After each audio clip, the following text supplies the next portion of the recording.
മോഹൻലാൽ പഠിച്ച സ്കൂൾ കണ്ടിട്ടുണ്ടോ? മോഹൻലാൽ മാത്രമല്ല, പ്രിയദർശൻ, ജഗതി ശ്രീകുമാർ, മണിയമ്പിള്ള രാജു, ജഗദീഷ് ഇവരൊക്കെ പഠിച്ച സ്കൂള്. അതെ, മലയാളി എക്കാലവും നെഞ്ചിലേറ്റിയ ഒരു ചിത്രത്തിന്റെ ലൊക്കേഷൻ തേടിയാണ് ഇന്നത്തെ യാത്ര. മോഹൻലാലിന് കപ്പിനും ചുണ്ടിനുമിടയിൽ മികച്ച നടനുള്ള ദേശീയ അവാർഡ് നഷ്ടമായ കിരീടത്തിൻ്റെ ഒരു ലൊക്കേഷൻ തേടിയുള്ള യാത്രയാണ് എന്നെ ഇവിടെ കൊണ്ടുപോയി എത്തിക്കുന്നത്. തിരുവനന്തപുരത്തുള്ള മോഡൽ ബോയ്സ് ഹൈസ്കൂളാണിത്. പ്രശസ്തമായ എന്ന് പറഞ്ഞാൽ ഇന്ത്യ കണ്ട എക്കാലത്തെയും മികച്ച നടനായ മോഹൻലാൽ പഠിച്ച സ്കൂളാണിത്.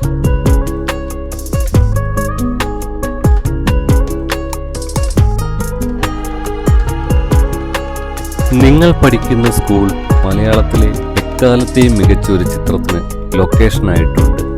ഏതാണ് ആ ചിത്രമെന്നറിയാമോ എന്ന എൻ്റെ ചോദ്യത്തിന് അല്പം ആലോചിച്ചിട്ടാണെങ്കിലും ഈ പയ്യൻ ഉത്തരം നൽകി.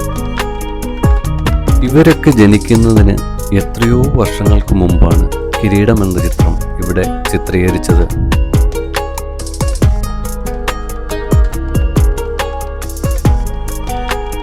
കിരീടത്തിലെ സേതുമാധവൻ അവസാനമായി തൻ്റെ പ്രണയിനിയായ ദേവിയെ കാണുന്ന രംഗം ചിത്രീകരിച്ചിരിക്കുന്നത് ഈ സ്കൂളിലും ഇതിന് പരിസരത്തും വെച്ചാണ്. പാർവതിയുടെ കഥാപാത്രമായ ദേവിയും അച്ഛനും പഠിപ്പിക്കുന്ന സ്കൂളായി കിരീടത്തിൽ കാണിച്ചിരിക്കുന്നത് ഈ മോഡൽ സ്കൂളാണ്.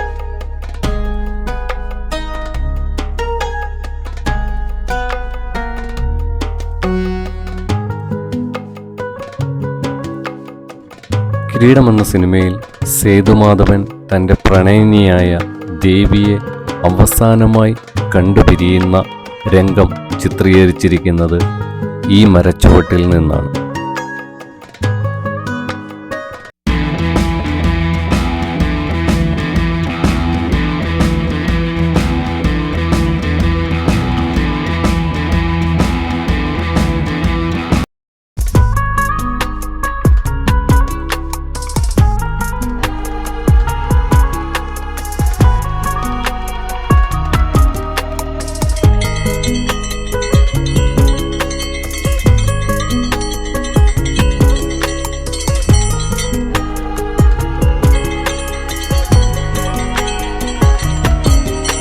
വെൽക്കം ടു ഇപ്ര വ്ലോഗ്സ്. എനിക്ക് പിന്നിലായി കാണുന്ന ഒരു മരം കണ്ടോ? ഒരുപാട് വേരുകളൊക്കെ ഉള്ള ഒരു മരം. ആ മരത്തിന് ഒരുപാട് കഥകൾ പറയുവാനുണ്ടാവും. സേതുമാധവനെ ഓർമ്മയില്ല? കിരീടവും ചെങ്കോലും നഷ്ടപ്പെട്ട സേതുമാധവൻ.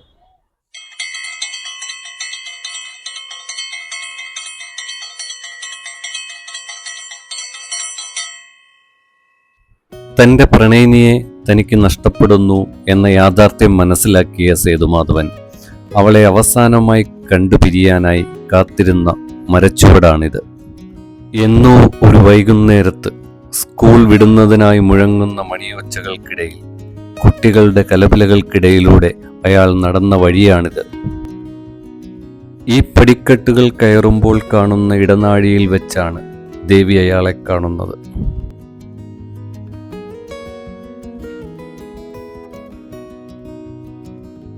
നിറകണ്ണുകളോടെ അവൾ ഓടി അയാൾക്കരികിലെത്തിയത് ഈ ഇടനാഴിയിലൂടെയായിരുന്നു. സേതുമാധവനെ നഷ്ടപ്പെടാതിരിക്കാനുള്ള ദേവിയുടെ വിഫല ശ്രമത്തിനൊടുവിൽ അയാൾ ഇനി എന്നെ കാണരുതേ എന്ന് പറഞ്ഞു പിരിയുന്ന ഇടനാഴി അതിതാണ്. ഒടുവിൽ നല്ലതേ വരൂ എല്ലാവർക്കുമെന്ന് ശങ്കരാടിയോട് പറഞ്ഞ് അയാൾ നടന്നകലുന്നത് ഒരു പാടവരമ്പത്തേക്കാണ്.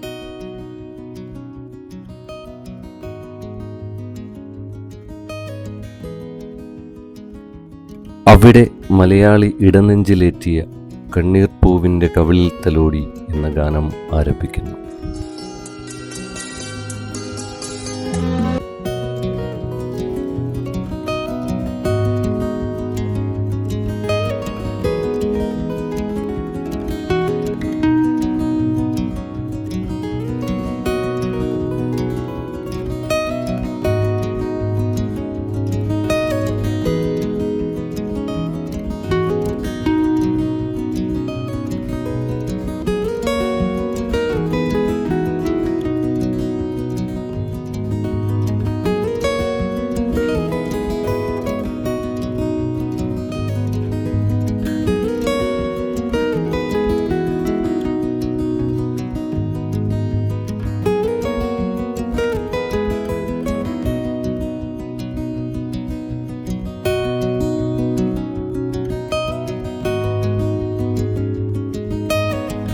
26 വർഷങ്ങൾക്ക് മുമ്പ് സേതുമാധവൻ ഇരുന്ന മരച്ചുവടും നടന്ന വഴികളും.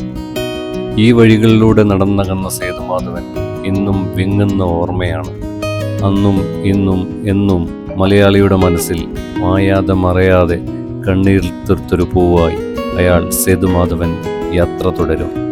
കാലങ്ങൾ അതിന് കയ്യടിയേകും. വീണ്ടും ഒരു പഴയകാല സിനിമയുടെ ലൊക്കേഷനുമായി എത്തുന്നതുവരേക്കും തൽക്കാലം വിടവാങ്ങട്ടെ.